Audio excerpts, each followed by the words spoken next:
د افغانستان پیاوړي ولس او ټول اسلامي امت ته په ځانګړي ډول د افغانستان د 45 کلن ناورین د ټولو شهداو ورثه او کورنیو ته او په عین ترتیب د ټپیانو کورنیو ته د زړه د کومې د اختر مبارکي وړاندې کوم. هیلهمند یم چې د دې اختر د راتګ سره زموږ په هیواد کې د سولې او سوکالۍ زیری هم خپور شي. سره له دې چې موږ په 45 کلن ناورین کې ډېرې ناخوالې او ترخې شیبې تجربه کړې دي، ولې د ټولو ستونزو سره تر ننه پورې موږ یو موټی او یو لاس او واحد ملت هستیم. هموطنان گرامی، خواهران و برادران، عیدتان مبارک.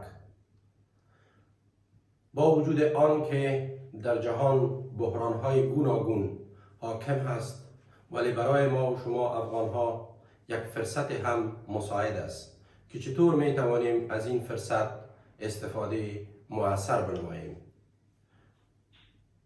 با تجربه گذشته خود و نقد آن که ضرورت است تدابیر برای امروز و جهت نجات آینده مشترکات زیاد داریم. در شرایط فعلی که کشور ما و مردم ما متاسفانه در یک وضعیت اسارت قرار دارد، مسئولیت خطیری تاریخی متوجه نسل دوم سیاسی تماما اقشار می باشد. با استفاده از فرصت پیام تبریکی عید می خواهیم خدمت تماما هموطنان ما که صاحب نظر هستند در سکتورهای مختلف و به مردم خود و کشور خود واقعا دلسوزی دارند پیام بتون بجز از وحدت ما راه نجات دوم به خاطر موفقیت آینده خود نداریم. بجز از این که درد مردم خود را خود ما دوا بکنیم آدرس دوم را نداریم.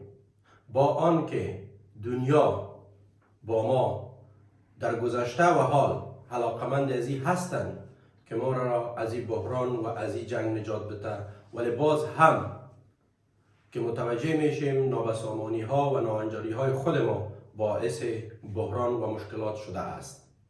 نو په دې بنسټ ټولو ته وړاندیز کوم ټولو اړخونو ته راځئ چې په ګډه د افغانستان د ملي ګټو او ملي ارزښتونو په بنسټ باندې د افغانستان د راتلونکي لپاره لاسونه سره ورکو، ترڅو خپلو کونډو، یتیمانو او هغه بورو میندو ته د راتلونکي لپاره د سوکالۍ او د خوشحالۍ باعث وګرځو.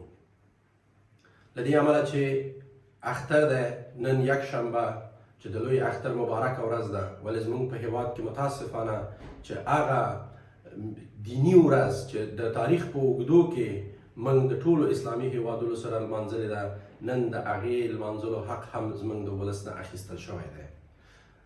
تقریبا 103 ورځې کېږي چې زموږ خویندې او زموږ لوڼې د مکتب او زده کړو نه محروم دي. زموږ ټول اقشار متاسفانه او بدبختانه د لویو ناخوالو او نورو لویو ستونزو سره مخامخ دي. موږ په خپل منځ کې هیڅ ډول قومي تعصب، سیمه ییز تعصب، ژبنی تعصب نه لرو، مګر دا چې ځینې سیاسي تجارانو په موږ باندې دغه ناخوالې هم د لنډې مودې لپاره حاکمې کړي دي.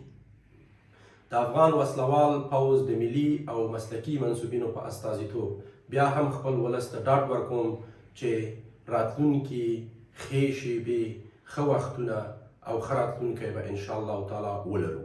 خو زموږ چمتووالی، زموږ قرباني او زموږ د شخصي ګټو نه تېرېدل به دغه سوکالي نوره هم رانږدې کړي. اخترم تل بختور، هره ورځم اختر.